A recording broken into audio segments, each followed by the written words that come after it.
घर और किचन के काम कुछ ऐसे काम हैं जो कभी ख़त्म नहीं होता, लेकिन अगर उन कामों को कुछ टिप्स एंड ट्रिक्स के साथ किया जाए तो घंटों का काम मिनटों में समेट जाएगा। खुद के लिए आप टाइम निकल पाओगे, खूब सारे बचत भी कर पाओगे।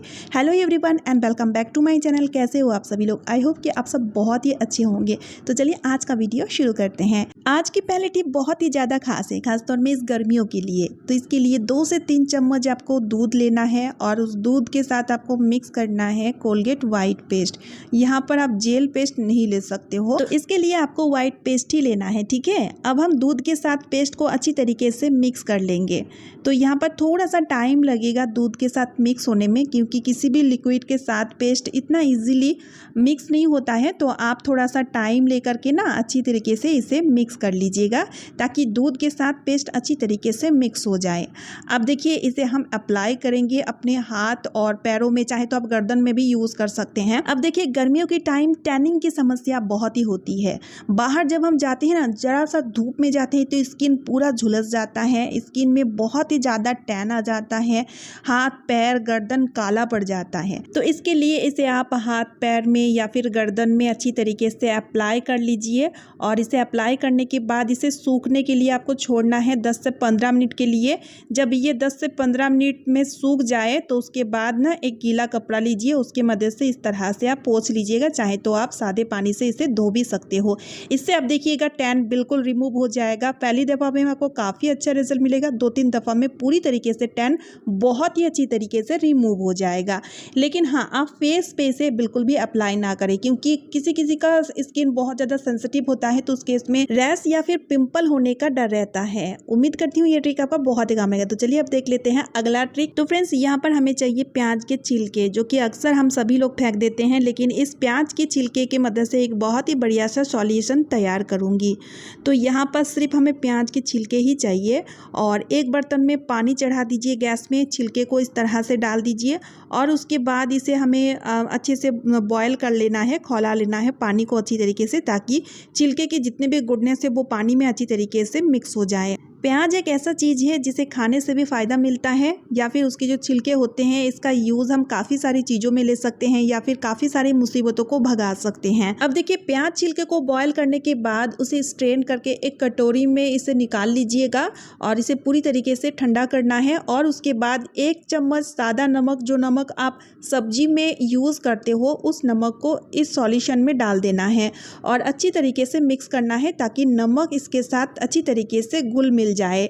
बहुत ही बढ़िया सा एक सॉल्यूशन बनके तैयार हो चुका है। असल में होता क्या है, प्याज का जो एरोमा होता है, जो स्मेल होता है, वो बहुत ही ज़्यादा स्ट्रॉन्ग होता है, जो कि किसी भी तरीके के इंसेक्ट यानी कि कीड़ों मकोड़ों को भगाने में बहुत ही ज़्यादा कारगर होता है। तो इसलिए यहाँ पर हम इसे कोमोट में डालेंगे और साथ ही साथ इसके आसपास एरिया में भी डाल देंगे।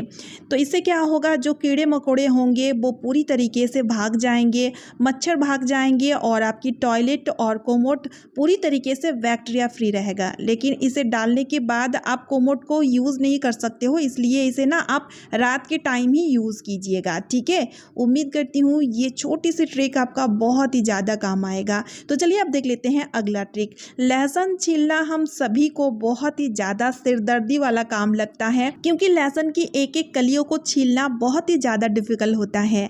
अब देखिए, काफ़ी सारी सब्जियों में हमें लहसुन की ज़रूरत भी होती है, साथ ही साथ कई लोग लहसुन के अचार भी बनाते हैं। तो एक एक लहसुन को इस तरह से छीलने में एक तो बहुत टाइम भी लगता है, और यहाँ पर देखिए इसकी माउथ बहुत ज़्यादा टाइट रहता है। जब हम इस तरह से छीलते हैं ना, तो नेल्स में पेन होने लगता है। तो चलिए आज मैं आपको बताऊंगी लहसुन छीलने का एक बहुत ही बढ़िया सा ट्रिक। तो आपको क्या करना है, लेना है एक कटोरी और लहसुन की जो गांठ है, उस गांठ में से एक एक लहसुन की कलियों को आप अलग कर लीजिए, ठीक है। और उस लहसुन की कलियों को इस तरह से आप कटोरी में रखते जाइए। जितना लहसुन आपको छीलना है उतना क्वांटिटी में आप लहसुन ले लीजिएगा। अब देखिए, डेली हम कुकर में खाना तो बनाते हैं, दाल दलिया कुछ ना कुछ तो बनता रहता है। तो आपको क्या करना है, जब दाल दलिया बन जाए तो सीटी जब रिलीज होता है उसके बाद भी ये काफ़ी देर तक गर्म रहता है। तो इस तरह से कुकर में आप इस कटोरी को डाल दीजिएगा और ढक्कन को आप टाइट से बंद कर दीजिएगा और 4 से 5 मिनट के लिए आपको ऐसे ही रखना है। तो इससे क्या होगा, बढ़िया से लहसुन में स्टीम मिलेगा, इससे लहसुन गीला हो जाएगा, लहसुन सॉफ्ट हो जाएगा, जिससे अब लहसुन के छिलके बहुत ही आसानी से निकल जाएंगे। दोस्तों, आपने देखे होंगे जब नया लहसुन मार्केट में आता है ना, उस लहसुन की छिलके को हम बहुत ही आसानी से छील लेते हैं क्योंकि वो गीला रहता है। तो यहाँ पर भी सेम वही लॉजिक है। तो इस तरह से लहसुन में स्टीम मिलता है तो लहसुन गीला हो जाता है, लहसुन बहुत ज़्यादा सॉफ्ट हो जाता है, जिस कारण हम इस तरह लहसुन को बहुत ही इजीली छील लेते हैं। अब देखिए, आपको खाना नहीं बनाना है लेकिन लहसुन छीलना है, तो उस केस में आप क्या कीजिएगा, कुकर में पानी रख करके सेम प्रोसेस आपको अपनाना है। तो इस तरह आप टीवी देखते देखते या फिर गप्पे लड़ाते लड़ाते कब इकट्ठी काफ़ी सारी लहसुन छील करके रेडी कर लोगे, आपको पता भी नहीं चलेगा। तो चलिए अब देख लेते हैं अगला यूज़फुल ट्रिक। तो यहाँ पर मैंने लिया है थोड़ा सा कॉटन, और इस कॉटन का एक यूज़फुल और बहुत ही बढ़िया सा हैक बताऊंगी जो कि बहुत ही काम आएगा, खासतौर में इमरजेंसी के टाइम। तो इस तरह से कॉटन को फैलाने के बाद किसी भी डिब्बी में इस तरह से रख लीजिए, और उसके बाद आपको चाहिए थोड़ा सा उजाला। तो आपको क्या करना है, इस उजाला को इस तरह से कॉटन के ऊपर डालना है और इस तरह से उजाला को आप फैला दीजिएगा, ठीक है। तो बहुत ही बढ़िया सा एक स्टैम्प पैड बनके तैयार हो चुका है। कई बार ऐसा होता है कि घर पर स्टैम्प पैड नहीं है और किसी भी इंपॉर्टेंट पेपर में आपको थंब का स्टैम्प लगाना है, तो उस इमरजेंसी सिचुएशन में ये ट्रिक आपका बहुत ही काम आएगा। देखिए कितना बढ़िया तरीके से ये वर्क करता है, और इसे आप इस तरह से बना करके रख लीजिएगा, जब भी ज़रूरत होगा तो आप इसे यूज़ भी कर सकते हो। उम्मीद करती हूँ ये ट्रिक आपका बहुत ही काम आएगा। तो चलिए अब देख लेते हैं अगला ट्रिक। यहाँ पर देखिए मैंने लिया है एक साबुन का खाली पैकेट, जो कि नहाने वाला साबुन था इसमें, और नहाने वाला साबुन बहुत ज़्यादा खुशबूदार होता है, और इस तरह का खाली पैकेट को हम सभी लोग फेंक देते हैं, लेकिन आप इसे कभी ना फेंकें। इसका यूज़ अब अलग अलग जगहों पे अलग अलग तरीके से ले सकते हैं। जैसे कि अलमीरा में कपड़ों के बीच में रख देंगे ना, तो विनी विनी सी खुशबू आती रहेगी, बैड स्मेल दूर हो जाएगी। साथ ही साथ इसका यूज़ हम इस तरह से देखिए मैट्रेस के नीचे ले सकते हैं। तो मैट्रेस के नीचे इस पैकेट को हमें इस तरह रखना है। इससे दो फायदे होते हैं। एक तो देखिए गर्मियों के टाइम मैट्रेस के नीचे काफ़ी तरह का अलग अलग तरीके के कीड़े देखने को मिलता है, तो कीड़े बिल्कुल भी नहीं आएंगे। साथ ही साथ आपको बहुत ही अच्छा नींद आएगा, क्योंकि विनी विनी खुशबू आती रहेगी। कई लोगों को नींद की समस्या होती है, तो वो समस्या दूर होके रात के टाइम आपका बहुत अच्छा नींद आएगा। उम्मीद करती हूँ ये ट्रिक आपका बहुत ही काम आएगा। तो चलिए अब देख लेते हैं अगला ट्रिक। दोस्तों, इतना भयंकर गर्मी में हम सभी लोग चाहते हैं कि जल्द से जल्द किचन के काम से हमें छुटकारा मिल जाए, तो इसके लिए हमें स्मार्ट तरीका अपनाना होगा, तभी हमारा घंटों का काम मिनटों में समटेगा। तो यहाँ पर देखिए प्याज जब हम काटते हैं तो इस तरह से चाकू के मदद से काटते हैं, जो कि बहुत ज़्यादा टाइम ले लेता है।